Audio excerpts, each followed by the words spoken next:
സുജാതൻ, ഈ ഡൽഹി തെരഞ്ഞെടുപ്പ് BJPയെ സംബന്ധിച്ചിടത്തോളം വളരെ പ്രധാനമായിരുന്നു. കാരണം 27 കൊല്ലത്തിന് ശേഷം തലസ്ഥാന നഗരം തന്നെ കയ്യിൽ വയ്ക്കുക എന്നുള്ളത് വളരെ പ്രധാനമായിരുന്നു.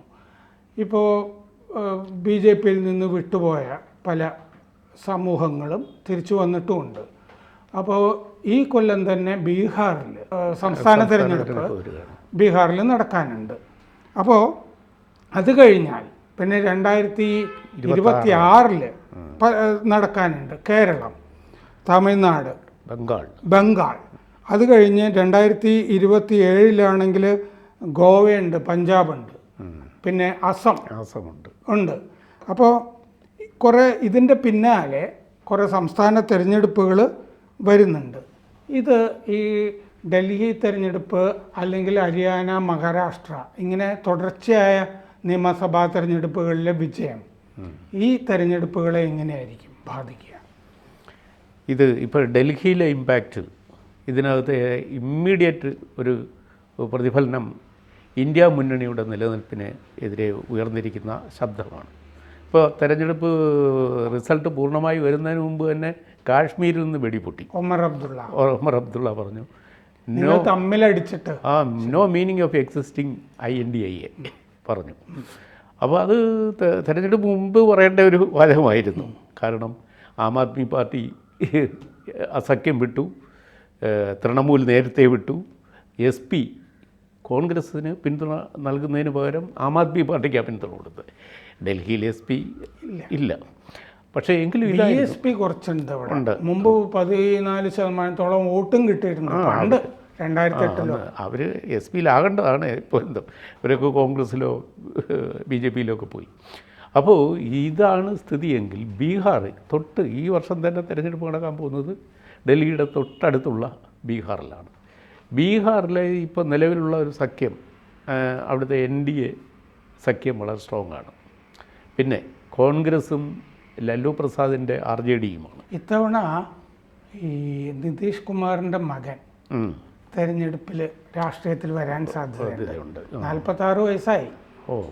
അപ്പോൾ ഇത്രയും കാലം ഇറക്കിയിരുന്നു. അയാൾ ഇതുവരെ എവിടെ ആയിരുന്നു? അതെ, അദ്ദേഹം പഠിക്കുകയും ഒക്കെ ആയിരുന്നു. അക്കാഡമിക്കിലൊക്കെ അത്യാവശ്യം എൻജിനീയറാണ്. അപ്പോൾ ഇത്തവണ രാഷ്ട്രീയത്തിലേക്ക് വരികയാണെന്ന് ഞാൻ റിപ്പോർട്ടുകൾ വായിച്ചിരുന്നു. അല്ല, അങ്ങനെ വരികയാണെങ്കിൽ ഒരു പുതിയ പിന്നെ ഉദയസൂര്യൻ, ഒരു സൺറൈസ് അവിടെയും കാണാം. അപ്പോൾ അത് ഇപ്പോൾ മക്കൾ രാഷ്ട്രീയവും കുടുംബ രാഷ്ട്രീയവും ഒക്കെ കോൺഗ്രസ്സിനെതിരെ അതിശക്തമായിട്ട് ഉന്നയിക്കുമ്പോൾ അതിൻ്റെയൊക്കെ ഫലപ്രാപ്തിയും അതിൻ്റെ പ്രയോഗം എങ്ങനെ വരും എന്ന് കാത്തു നോക്കാം. ഏതായാലും അങ്ങനെ ഒരു അനൗൺസ്മെൻറ്റ് വന്നിട്ടില്ല. പക്ഷേ നമ്മളിപ്പോൾ ഡൽഹി തെരഞ്ഞെടുപ്പിൻ്റെ ഇമ്പാക്റ്റ് നമ്മൾ പരിശോധിക്കുമ്പോൾ ഒരു കാര്യം വ്യക്തമാണ്. ഡൽഹി തെരഞ്ഞെടുപ്പ് 3 പ്രാദേശിക പാർട്ടിയായ ആം ആദ്മി പാർട്ടിയും നാഷണൽ പാർട്ടിയായ കോൺഗ്രസും നാഷണൽ പാർട്ടിയായ ഡൽഹിയിലെ ഭരണകക്ഷി BJPയും തമ്മിൽ നേരിട്ടത് മാത്രമല്ല, ഇതിനെയൊക്കെ നയിച്ചത് പ്രധാനമന്ത്രിയും പിന്നെ പ്രതിപക്ഷ നേതാവും ആം ആദ്മി പാർട്ടിയുടെ കൺവീനറുമാണ്. ഡൽഹിയിൽ യോഗി ആദിത്യനാഥാണ് ഏറ്റവും കൂടുതൽ റാലികളിൽ പങ്കെടുത്തത്. BJPക്ക് വേണ്ടി 15 എണ്ണം. അമിത് ഷായും വന്നു. അതെ. അപ്പോൾ ഈ അവിടുത്തെ ഈ വാഗ്ദാനങ്ങൾ, എല്ലാവരും വാഗ്ദാനങ്ങൾ കൊണ്ട് ജനങ്ങളെ വീർപ്പുമുട്ടിക്കുകയായിരുന്നു. അപ്പോൾ നേരത്തെ നുണയെ പറ്റി നമ്മൾ പറഞ്ഞല്ലോ. ഈ ആം ആദ്മി പാർട്ടി കമ്മ്യൂണിസ്റ്റുകാരെക്കാളും വലിയ ഗണ്ടൻ നുണകൾ പ്രചരിപ്പിക്കുന്നവരാണ്. അതിലൊന്നായിരുന്നു, ഓരോ കുടുംബത്തിനും വേണ്ടി ഞാൻ അധ്വാനിച്ചിട്ടുണ്ട്, അതിൻ്റെ ഫലം ഉണ്ടാകും, എനിക്ക് 60 സീറ്റെങ്കിലും മിനിമം കിട്ടും. അതുമാത്രമല്ല, ഈ പ്രധാനമന്ത്രി നരേന്ദ്രമോദി നടത്തിയ വാഗ്ദാന പ്രഖ്യാപനങ്ങളെല്ലാം ഞങ്ങളുടെ പദ്ധതി ആവർത്തി ഇമിറ്റേറ്റ് ചെയ്യുകയായിരുന്നു. അതുകൂടാതെ അദ്ദേഹം പറഞ്ഞിരിക്കുന്നത് ഇതൊന്നും നടപ്പാക്കാനല്ല, നിങ്ങൾ BJPക്ക് കാണാം വിജയം കൊടുക്കുകയാണെങ്കിൽ ഓരോ കുടുംബത്തിനും ഈ മാസം 25,000 രൂപയുടെ നഷ്ടം ഉണ്ടാവും എന്നും പറഞ്ഞു. അപ്പോൾ 25,000 രൂപയുടെ ലാഭം ആം ആദ്മി പാർട്ടിയുടെ ഭരണം കൊണ്ട് ഡൽഹിയിലെ ഓരോ കുടുംബത്തിനും ലഭിക്കുന്നുണ്ട് എന്നാണ് ഇയാളുടെ അവകാശവാദം. ഇത്തരം കള്ളപ്രചരണങ്ങൾ നടത്തിയിട്ടും അവിടുത്തെ ജനങ്ങൾ ഇയാളുടെ ഈ ഹിപ്പോക്രസി തിരിച്ചറിയുകയും ഇയാളെ ഒഴിവാക്കുകയും ചെയ്തു. ജനങ്ങളെ, ഒരു സമൂഹത്തെ എക്കാലവും നുണയും കള്ളത്തരം പറഞ്ഞ് പ്രലോഭിപ്പിച്ച് നിർത്താൻ പറ്റില്ല എന്നൊരു ഗുണപാഠം ഈ ഇലക്ഷനിലുണ്ട്. 2, ഡൽഹിയിലത്രയും പ്രബുദ്ധത ഇന്ത്യയിലെ എല്ലാ സംസ്ഥാനത്തെയും വോട്ടർമാർക്ക് ഉണ്ടാകണമെന്നില്ല. ഗ്രാമങ്ങൾ വളരെ കുറഞ്ഞൊരു സംസ്ഥാനമാണ് ഡൽഹി. ഇപ്പോൾ ബീഹാറിലേക്ക് വരുമ്പോൾ അവിടെ കുറച്ചും കൂടെ റസ്റ്റിക്കായിട്ടുള്ള വോട്ടർമാരുള്ള ഉൾഗ്രാമങ്ങളും ആദിവാസി സമൂഹമൊക്കെ ധാരാളമുള്ള പ്രദേശമാണ്. അവിടെ തികച്ചും വ്യത്യസ്തമായ വേറൊരു രാഷ്ട്രീയമായിരിക്കും സ്വാധീനിക്കുക. പിന്നീട് അടുത്ത വർഷം തിരഞ്ഞെടുപ്പ് നടക്കുന്ന കേരളം, തമിഴ്നാട്, വെസ്റ്റ് ബംഗാൾ തുടങ്ങിയ മേജർ സംസ്ഥാനങ്ങൾ, അവിടെ വരുമ്പോഴും അവിടുത്തെ പ്രാദേശിക പാർട്ടികളാണ് ഇവിടെ എല്ലാം ഭരിക്കുന്നത്. കമ്മ്യൂണിസ്റ്റ് പാർട്ടി നമ്മളൊരു പ്രാദേശിക പാർട്ടി എന്നാണല്ലോ ഇപ്പോൾ വിളിക്കേണ്ടത്. അപ്പം ആ തരത്തിൽ നോക്കിയാൽ ഇവിടുത്തെയൊക്കെ തിരഞ്ഞെടുപ്പ് വിഷയങ്ങളിൽ ഡൽഹിയിലെ വിജയം അതിൻ്റേതായ ഒരു ഇമ്പാക്റ്റ് തീർച്ചയായിട്ടും ഉണ്ടാക്കും.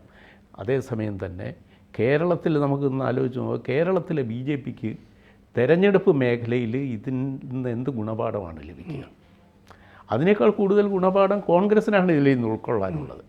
കോൺഗ്രസ്സിനും കെജ്രിവാളിൻ്റെ പാഠം വേണമെങ്കിൽ മറ്റുള്ളവർക്കും പകർത്താം. കാരണം അഹങ്കാരം കൊണ്ടും, നേരത്തെ അവരുടെ തന്നെ പാർട്ടിയിൽ ഒരാൾ ഈഗോയുടെ കാര്യം പറഞ്ഞു. ഇയാൾ ഒരു പ്രദേശത്ത് ഡൽഹി കേന്ദ്രീകരിച്ച് ഭരിച്ചിരുന്നുവെങ്കിൽ ഇദ്ദേഹത്തിന് ഭംഗിയായിട്ട് സ്മൂത്തായിട്ടൊരു സംസ്ഥാനം വേണമെങ്കിൽ കൊണ്ടുപോകാമായിരുന്നു. ഇയാൾ ഒരു പാൻ ഇന്ത്യൻ പാർട്ടി ആകുവാനുള്ള ശ്രമത്തിനിടയിൽ ഒരു പാർട്ടി നടത്തിക്കൊണ്ടു പോകാൻ ഒരുപാട് അഴിമതിയൊക്കെ കാണിക്കണം. അപ്പോൾ പൈസ hook or crook by hook or crook. അയാൾ ഗുജറാത്തിലൊക്കെ പോയി മത്സരിച്ച് മോദിയും BJP-യൊക്കെ തോൽപ്പിക്കാൻ ശ്രമിച്ച ആളാണ്. മധ്യപ്രദേശ് ധിക്കാരമാണ്. മഹാരാഷ്ട്ര, മധ്യപ്രദേശ്, ഗോവ. അയാൾ മധ്യപ്രദേശ് നടത്തിയ ഒരു 6% വോട്ട് വരെ പിടിച്ചില്ല.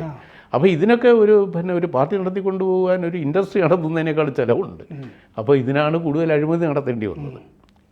മദ്യ സ്ഥാപനങ്ങളിൽ നിന്നൊക്കെ അവിഹിതമായി സൗകര്യം ചെയ്തു കൊടുത്ത് കൈക്കൂലി വാങ്ങേണ്ടി വരുന്നു. ഇതാണ് ഇയാളുടെ പതനത്തിലേക്ക് വഴിതെളിച്ചത്.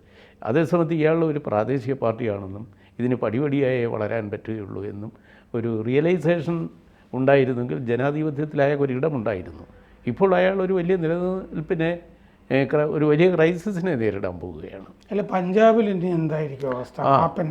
പഞ്ചാബിലെ മുഖ്യമന്ത്രി ഇയാളെ ചിലപ്പോൾ തള്ളി പറഞ്ഞെന്ന് വരാം, അല്ലേ?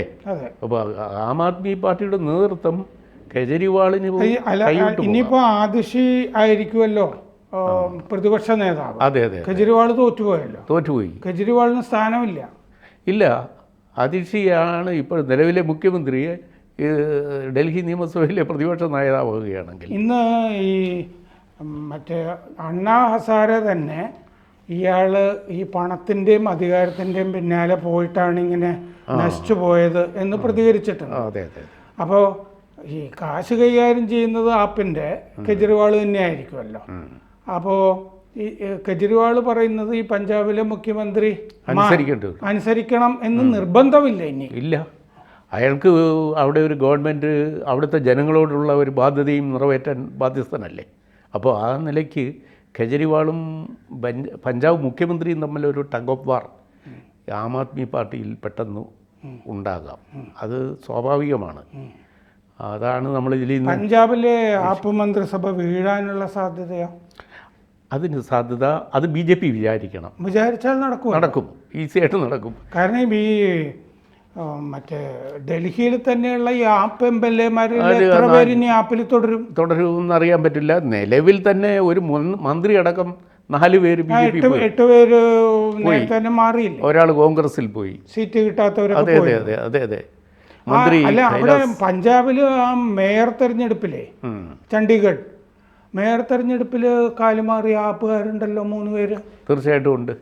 അപ്പോൾ ഡൽഹിയിലെ കെജ്രിവാളിൻ്റെ MLA-മാർ ഈ കൈലാസ് ഗെഹ്ലോട്ട് എന്ന് പറയുന്ന ഒരു മന്ത്രി അടക്കം പോയി BJP ചേർന്നു, ഒരാൾ കോൺഗ്രസിലും ചേർന്നു. അപ്പോൾ നമുക്ക് ഉടനെ പ്രതീക്ഷിക്കാൻ കഴിയുന്ന സംഗതി പഞ്ചാബിലെ മന്ത്രിസഭ വീഴാം എന്നുള്ളതാണ്. പഞ്ചാബിലെ മന്ത്രിസഭ വീഴാം, ആം ആദ്മി പാർട്ടി പിളരാം.